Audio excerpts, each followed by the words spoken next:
Hello guys. आज Saturday है तो चलो आप लोगों के कमेंट्स के जवाब देता हूँ और आपके कुछ प्रश्न रहेंगे तो उत्तर भी दे देता हूँ उनका। मनी मेकिंग, ओके चलो। Analytics, comments. Yes you are right, West Indies is weak. Okay.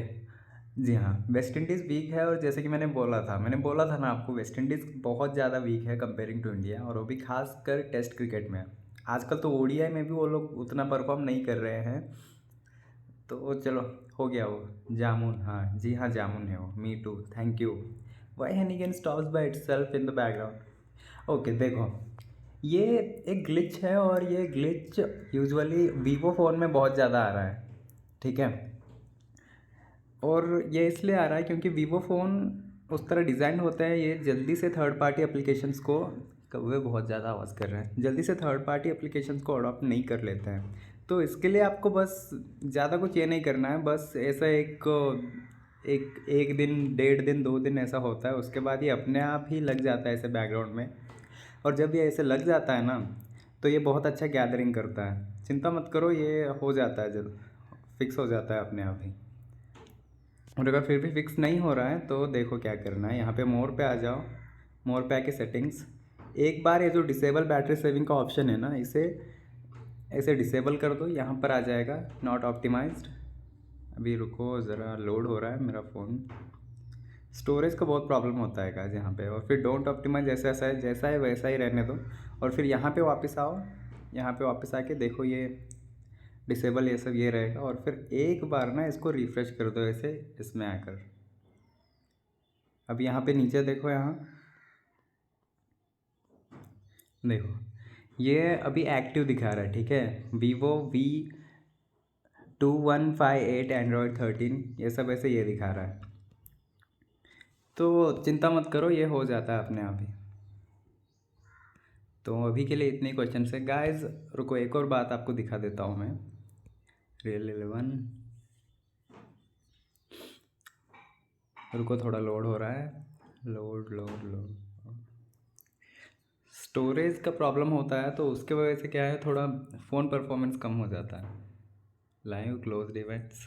तो गाइस ये देखो, हालांकि हम ट्रेड जीते हैं, लेकिन हमने इन्वेस्टमेंट भी बहुत ज़्यादा किया था। देखो गाइस, इसमें ऐसा होता है कि अगर आप देर करते हो ना, तो सीट का, जैसे कि 11 स्लॉट है इधर, एक स्लॉट का वैल्यू देखो 8.5, ये स्लॉट का वैल्यू बढ़ता बढ़ता जाता है। जैसे जैसे प्रोबेबिलिटी बढ़ती बढ़ती है ना किसी टीम की, ऐसे ऐसे उसका वैल्यू भी इधर क्या बोलते हैं, वैल्यू गिरता है। और वैल्यू गिरता है इन द सेंस प्राइस उसका ज़्यादा होता है। मतलब अगर बहुत ऑब्वियस है तो फिर उसका सीट वैल्यू ये हो जाता है। मतलब समझ रहे हो, हम थोड़ा देर किए थे उस दिन, में भी गड़बड़ गड़बड़ में ही कर दिया था सभी। उतना ऐसे आराम से ये नहीं किया था, लेकिन कोई बात नहीं। चलो, टेस्ट रिज़ल्ट तो आ चुका है और जैसे मैंने बोला था वैसे ही हुआ है। मैंने बोला था ना आप लोगों को कि अभी टीम मत बनाओ इसके लिए। अभी हम देख चुके हैं कि वेस्ट इंडीज़ टीम कैसा है, इंडिया का परफॉर्मेंस वहाँ पर कैसा है। तो हो सकता है कि अगले मैच से हम लोग टीम बना सके। और गाइस, अगला टेस्ट मैच 20 तारीख को है, यानी गुरुवार के दिन। जितने लोग टाइम बग से जुड़े हैं ना, उनको पता रहेगा कि थर्सडे के दिन ही हमें पेमेंट भी मिलता है। ठीक है, थर्सडे के दिन पेमेंट मिलता है, तो बना लो तब तक, और बना के वो पैसा ना यहाँ पर इन्वेस्ट करो। गाइस, ऐसे ही छोड़ोगे ना तो वो पैसा क्या होगा, या तो आप रिचार्ज कर दोगे, या फिर ऐसे चाय पानी इसमें उसमें, या फिर अगर तुम लोगों को स्मोकिंग का भी आदत है तो सिगरेट इसमें उसमें चला जाएगा वो। गाइस, स्मार्ट इन्वेस्ट करो, यहाँ वहाँ ये वो, मतलब फालतू में खर्चा मत करो उसका। मानता हूँ मैं, 800 रुपये के आसपास ही आता है वो पैसा, लेकिन गाइस तब भी ये बेहतर ही है ना। और इस बात की चिंता मत करो, इस बार क्या होगा ना, कम से कम एक दिन पहले ही मैं ट्रेड करके दिखाऊंगा आपको, और आप उसके 1 घंटे के अंदर अंदर ही ट्रेड कर लेना अगले टेस्ट मैच को। ठीक है। वैसे इस टेस्ट मैच में मैंने टीम बनाया था। रुको आपको दिखाता हूँ मैं। मैंने बोला था ना आपको कि आप लोग मत खेलो, मैंने भी खेला और मैं कुछ खास कर नहीं पाया उसमें। स्टोरेज अगेन, स्टोरेज स्टोरेज की वजह से ऐसा फ़ोन रुकता है मेरा। इंडिया वेस्ट इंडीज़ मैंने कुछ जीता नहीं। अभी देखो, मैं टीम दिखा देता हूँ आपको। जैसे कि आप लोग देख पा रहे हो टीम, मैंने वेस्ट इंडीज़ के सिर्फ 4 प्लेयर्स लिए हैं, बाकी सब के सब इंडियंस को लिया है, क्योंकि मैं जानता था कि इंडिया पूरी तरह से डोमिनेट कर देगा वेस्ट इंडीज़ के ऊपर। लेकिन कौन से इंडियन करेंगे, ये थोड़ा मेरे को ये हो गया। मुझे लगा कम से कम ओपनर्स का तो विकेट गिरेगा, क्योंकि देखो रोहित भाई तो फॉर्म में नहीं है, काफ़ी टाइम हुआ फॉर्म में नहीं थे वो।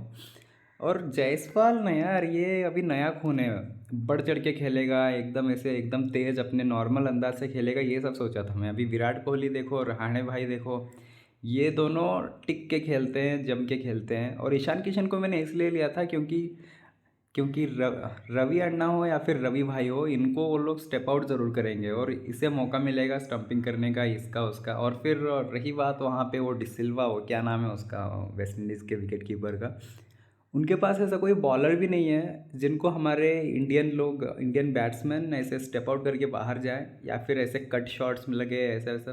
तो वो बहुत ऑब्वियस था, इसलिए मैंने किशन को लिया था। और फिर तेज नारायण चंद्रपॉल को लिया था मैंने, क्योंकि मुझे लगा ये पूरा ना सही लेकिन थोड़ा बहुत तो इंडियन है, इंडियंस की तरफ बैटिंग करेगा। लेकिन खैर हुआ नहीं ऐसा।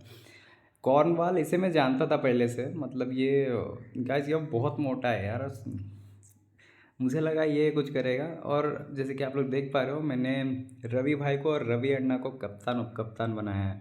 And the reason is very obvious. देखो पहली बात तो वेस्ट इंडीज़ की टीम फास्ट बॉलर्स को फास्ट बॉलर को ऐसा मार सकती है, ठीक है। उन्हें सिर्फ दो ही चीज़ें आती हैं, या तो दौड़ते हुए आओ और पत्थर की तरह बॉल फेंको, या फिर मारो या मर जाओ।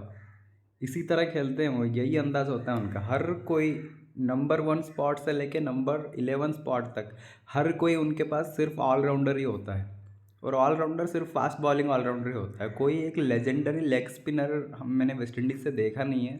कोई एक क्लासिक बैट्समैन जैसे कि एक विराट कोहली, एक अजिंक्य रहाणे, एक राहुल द्रविड़, एक कुमार संगकारा, एक स्टीव स्मिथ, एक एबी डिविलियर्स मैंने वेस्ट इंडीज़ से देखा नहीं है। सर विवियन रिचर्ड्स की बात मत करो, उनका ज़माना गए ज़माना हो चुका है, ठीक है।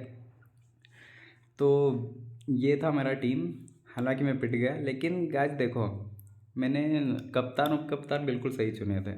अपोनेंट विराट कोहली को इनको उनको लेके आता, लेकिन रवि अन्ना ने बहुत अच्छा काम किया है। पहले इनिंग में 5, दूसरे में 7, और फिर रवि भाई भी थे ही। चलो कोई बात नहीं, तो ये था मेरा टीम।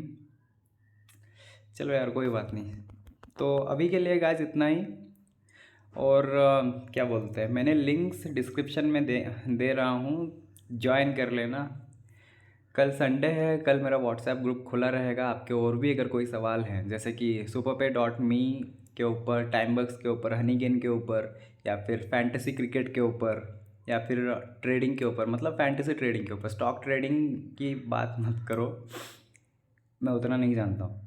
इन सब के ऊपर कोई भी अगर सवाल रहेगा, या तो यहाँ पर कमेंट कर दो या फिर व्हाट्सएप ग्रुप में डाल देना, ठीक है। और जो जो लोग हनी गेन को, टाइम बक्स को, superpay.me को, इन सब को अभी ज्वाइन नहीं किए हैं, तो मैं उन सब का भी लिंक दे रहा हूँ, ज्वाइन कर लेना। मेरे अगर लिंक से ज्वाइन नहीं करना है आपको, मैं आपको अच्छा नहीं लग रहा हूँ, कोई बात नहीं, किसी के भी लिंक से ज्वाइन कर लेना, लेकिन किसी ना किसी के लिंक से ही ज्वाइन करना। ऐसे ही खुले सांड की तरह मत घुस जाओ जैसे मैं घुसा करता था। आपको बोनस नहीं मिलता है ऐसे करने से, स्टार्टिंग से शुरू करना पड़ता है। हनी गेन को तो गाइस सिर्फ इंस्टॉल करने से किसी के लिंक से आपको $5 इंस्टेंटली मिल जाते हैं, ठीक है। और $5 इंस्टेंटली मतलब 1 महीना तो कम से कम आपका चला जाता है उसमें, $5 इकट्ठा करने में ही। तो समझ में आ रहा है। तो चलो फिर अभी के लिए इतना ही। तो चलो गाइस आगे मिलते हैं।